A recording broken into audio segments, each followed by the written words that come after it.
सपने टूटते हैं जब गोलियां चलती हैं। 22 अप्रैल 2025 पहलगाम की खूबसूरत वादियों में आतंकवादियों ने खून की होली खेली। 26 मासूमों की जान चली गई, लेकिन इस बार भारत ने चुप रहने के बजाय तलवारें उठाई। ऑपरेशन सिंदूर, एक ऐसा ऑपरेशन जिसने पाकिस्तान को हिला कर रख दिया, दुनिया को चौंका दिया और आतंकवाद को करारा जवाब दिया। ये कहानी है गुस्से की, इंसाफ की और भारत की नई ताकत की। क्या आप तैयार हैं इस रोमांचक कहानी के लिए? तो चलिए शुरू करते हैं। पहलगाम, जम्मू कश्मीर का वो स्वर्ग जहां हर साल लाखों लोग अपनी जिंदगियों के कुछ खूबसूरत पल जीने आते हैं। 22 अप्रैल 2025 को बाईसरन घाटी में पर्यटक हंसी खुशी से घूम रहे थे।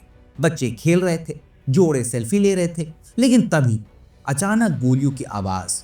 आतंकवादियों ने अंधाधुंध फायरिंग शुरू कर दी। 26 लोग पलक झपकते के साथ खून से लथपथ हो गए। इन 26 लोगों में कई शादीशुदा थे। उनके पीछे छूट गई उनकी बीवियां, उनका सुहाग छिन गया। कानपुर का वो नवविवाहित जोड़ा, हरियाणा का वो जोड़ा, उनकी हंसी, उनके सपने सब खत्म हो गए।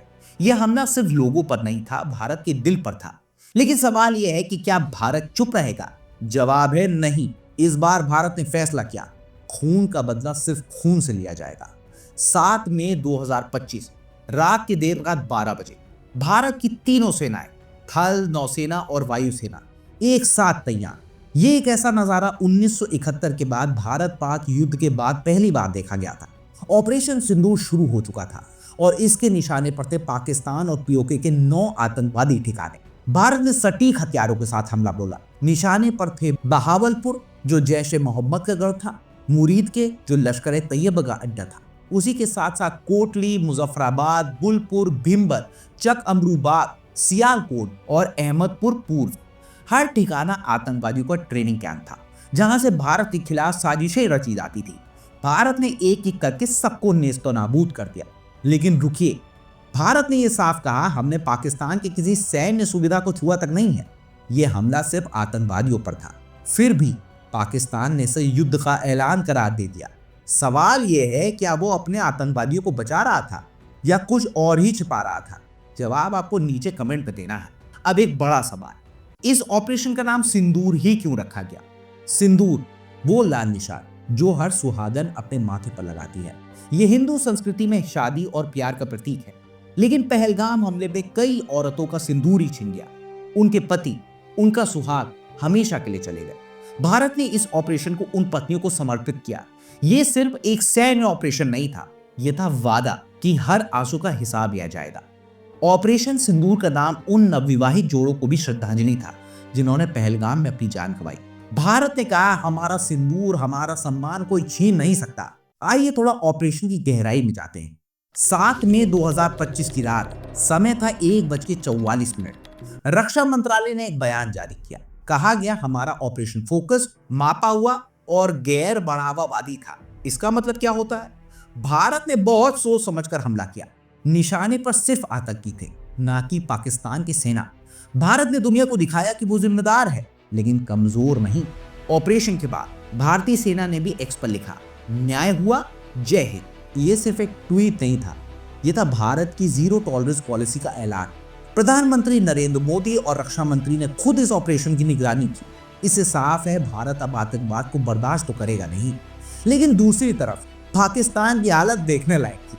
पाकिस्तानी पीएम शहबाज शरीफ ने कहा, भारत ने 6 जगहों पर हमला किया, 8 लोग मरे। उन्होंने इसे युद्ध का कार्य करार दिया। लेकिन रुकिए, भारत ने तो 9 ठिकानों पर हमला किया था और सिर्फ आतंकवादियों को निशाना बनाया था। तो पाकिस्तानी क्यों चिल्ला रहे हैं? क्या वो अपने आतंकियों के मरने का गम मना रहे हैं या दुनिया को गुमराह कर रहे हैं? दोस्तों, ये सवाल आपके लिए है, नीचे कमेंट में बताइएगा जरूर। पाकिस्तान की इस बौखलाहट के पीछे की सच्चाई क्या है? और हाँ, अगर आपको लगता है भारत का जवाब बहुत सही था, तो वीडियो को लाइक जरूर कर देना। ऑपरेशन सिंदूर ने पूरी दुनिया का ध्यान खींच लिया है। कुछ देश भारत के साथ खड़े हैं, तो कुछ पाकिस्तान की बातों में उलझे हुए हैं। लेकिन सवाल यह है, अब क्या ये तनाव और भी बढ़ेगा? क्या भारत और पाकिस्तान के बीच कुछ बड़ा होने वाला है, या फिर यह आतंक के खिलाफ भारत की नई शुरुआत है? भारत ने यह दिखा दिया है कि वो चुप नहीं रहेगा। ऑपरेशन सिंदूर सिर्फ एक ऑपरेशन नहीं है, यह है भारत की नई ताकत का ऐलान। लेकिन अब हमारा रोल क्या होगा? हमें अपने देश को और भी मजबूत करना है, अपनी सेनाओं का हौसला बढ़ाना है और सबसे जरूरी, आतंकवाद के खिलाफ एकजुट होना है। ऑपरेशन सिंदूर ने साबित ये किया है कि भारत अब सिर्फ बातें नहीं करता, वो करता है। लेकिन आगे का रास्ता आसान नहीं है। हमें अपनी सेनाओं को और भी ताकत देनी हो, हमें आतंकवाद के खिलाफ आवाज उठानी हो, और सबसे बड़ी बात, हमें देश की एकता को और भी मजबूत करना होगा। क्योंकि जब हम एक हैं तो हमें कोई भी हरा नहीं सकता। हमें अपने जवानों पर गर्व है, हमें अपने देश पर गर्व है, और हमें अपने भविष्य पर भी गर्व है। तो आइए एक वादा करते हैं, हम अपने भारत को और भी मजबूत बनाएंगे, हर आतंकी साजिश को नाकाम करेंगे और अपने तिरंगे को हमेशा ऊंचा रखेंगे। तो दोस्तों, ये थी ऑपरेशन सिंदूर की पूरी कहानी। एक ऐसी कहानी जिसने भारत का गुस्सा, उसका दर्द और उसकी ताकत को दुनिया के सामने रख दिया। अब आपकी बारी है। इस वीडियो को लाइक करें, अपने दोस्तों के साथ शेयर करें और पूरे देश को बताएं कि भारत अब चुप नहीं रहेगा। नीचे कमेंट पर बताएं आपको ऑपरेशन सिंदूर के बारे में क्या लगता है। और अगर आप चाहते हैं कि हम ऐसी ही कहानियां लाएं तो चैनल को सब्सक्राइब जरूर करें और बेल आइकॉन दबाना मत भूलिएगा। फिर मिलेंगे नई कहानी के साथ। तब तक जय हिंद, जय भारत।